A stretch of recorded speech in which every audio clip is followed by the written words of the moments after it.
भाद्रपद की शुक्ला अष्टमी, भादव का महीना, शुक्ल पक्ष, अष्टमी तिथि और दिन सोमवार, समय प्रातःकालीन वेला। शास्त्रों में जब मध्याह्न वेला का आता है तो हमारे रसिक जन इससे स्वीकार नहीं करते, क्योंकि ऐसा सुकुमार तत्व मध्याह्न में तपती हुई धूप में नहीं, प्रातःकालीन वेला पे वो प्रसंग भी है। भाद्र शुक्ल अष्टमी प्रभाता, लख्यो प्रवाह जात जल जाता।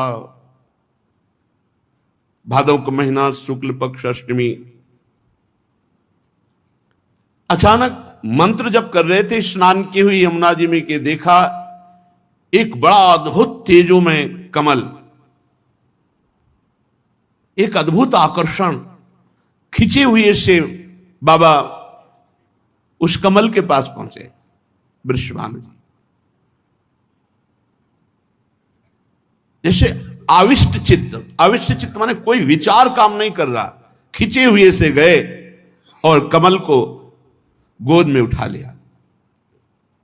एक अद्भुत तेज मात्र दिखाई दे, कुछ अभी नहीं दिखाई, कमल और तेज। अभी तक तो आनंद था, भावना थी कि जो हमारे युग युगांतर से भावना थी कि ऐसी प्रियाजू का जन्म होगा। आज ऐसा लग रहा है मानो मुझे प्रियाजू मिल गई, अपार आनंद। आविष्ट चित्त है, कोई विचार काम नहीं कर रहा। उस कमल को गोद में लिए हुए और इधर महल में वयोवृद्धा गोपिकाएं कीर्ति रानी जी को घेरे हुए हैं।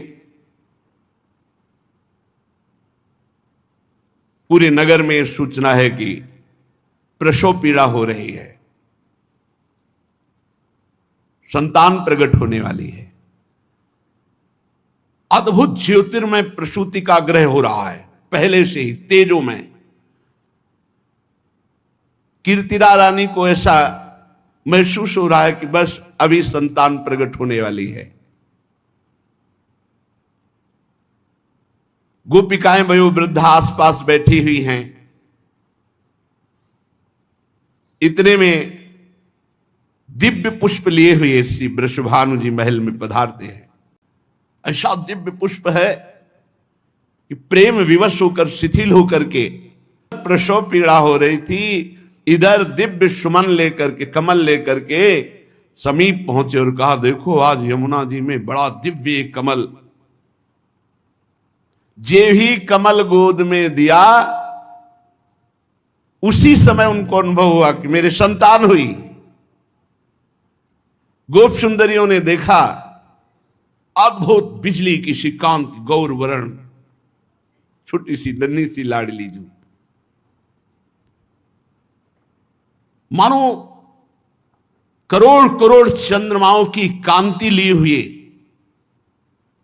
सामने देखा, जो गोद में पुष्प दिया उनको अनुभव हुआ संतान हुई। देखा तो श्री लाडली जू, लाडली हमारी जगू जियारी, जनु बिकसी मृदु कंज कली।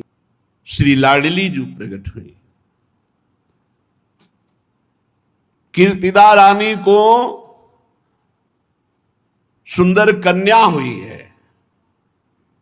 पूरे महल में, बरसाने में एक क्षण में सूचना पहुंच गई।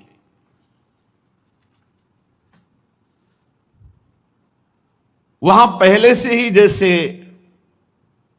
भ्रमर गंध पाकर के पुष्पों के समीप आ जाते हैं, ऐसे ही करभाजन श्रृंगी जु गर्ग मुनि, ये बड़े बड़े महात्मा, करभाजन जी, श्रृंगी जी, गर्ग जी, दुर्वासा जी, बड़े बड़े विश्व के जितने ईश्वर कोटि के महात्मा हैं, ये पहले ही बरसाने आ गए थे। जे भी सूचना मिली, लाडली जू प्रकट हुई, वृषभानु को आनंद में निमग्न देख करके सब महल में अपने आप आ गए, बुलाने की जरूरत नहीं पड़ी। आकर के भय अचरज ग्रह देखि परस्पर कहत सबन प्रतिबोधरी, कर भाजन श्रृंगी जु गर्ग मुनि लगन नछत बल शोधरी। बहुत आनंद में आनंद, सब ऋषि पधारे, लगन विचार है, कह रहे हैं बड़ा आश्चर्य है इसके ग्रह नक्षत्र देखकर। बालिका का नाम होगा राधा, विद्युत लहरी सी अंग आभा होने के कारण ये गौरांगी राधा नाम से जगत में विख्यात होगी।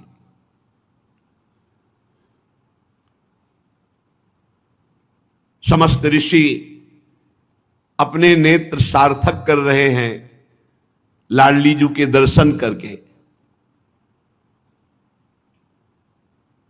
वृषभानु जी से कह रहे हैं कि कुछ समय पहले जो नंद भवन में आनंद उमका था उसका दुगुना आनंद तुम्हारे भवन में उमग रहा है। समस्त ऋषि सम्मान प्राप्त करते हैं वृषभानु जी से।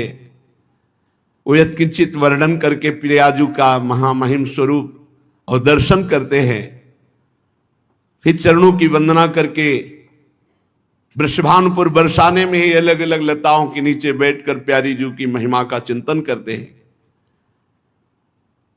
इधर वीणा की झनकार पर हरि गुणगान करते हुए देवर्षि नारद जी जब से ब्रजेश्वर नंद के यहां नंद नंदन श्री कृष्ण का प्रादुर्भाव देखा, तब से वो खोज रहे थे पूरे ब्रज में कि इनकी प्रियाजू का कहां अवतार हुआ। कहीं न कहीं अचिंत गति देवर्षि नारद जी को खींच रही थी। प्रत्येक ब्रजवासियों के दरवाजे पर जाते, कुछ देर खड़े होते, ध्यानस्थ होते, वहां की रज लगाते, फिर दूसरे घर में, ऐसे पूरे ब्रज 84 कोष में देवर्षि नारद खोज रहे थे प्रियाजू का कहां प्रादुर्भाव हुआ। श्री किशोरी जी को ढूंढते हुए देवर्षि ब्रज के प्रत्येक ग्रह के सामने ठहर ठहर करके ध्यानस्थ होते, रज लगाते माथे पे ब्रजवासियों की चरण धूली। देवर्षि का सर्वज्ञ ज्ञान इस समय काम नहीं कर रहा था, प्रेम विकल थे। देवर्षि श्री किशोरी जी का अनुसंधान कर रहे थे पर पता नहीं पा रहे थे। राधा किशोरी के दर्शन की प्रबल इच्छा, मानो देवर्षि नारद ये साधन बता रहे हैं कि ब्रज की वीथियों में भ्रमण करना, ब्रजवासियों की चरण धूलि माथे पे लगाना, तभी इस ब्रज धाम की महारज रानी की कृपा से महारानी जी का परिचय मिल सकता है, नहीं अन्यथा नहीं, बिना वृंदावन ब्रजरज का सेवन किए नहीं। व्याकुल होकर ब्रज की गलियों में लौटते देवर्षि नारद, अचानक सूचना मिली वृषभानु जी के यहां कन्या प्रकट हुई है। वृषभानु भवन के सामने खड़े हुए देवर्षि नारद के हृदय में एकदम आकर्षण हुआ और हृदय में हुआ प्रवेश करो। देवर्षि नारद जी वृषभानु भवन के दरवाजे पर जाकर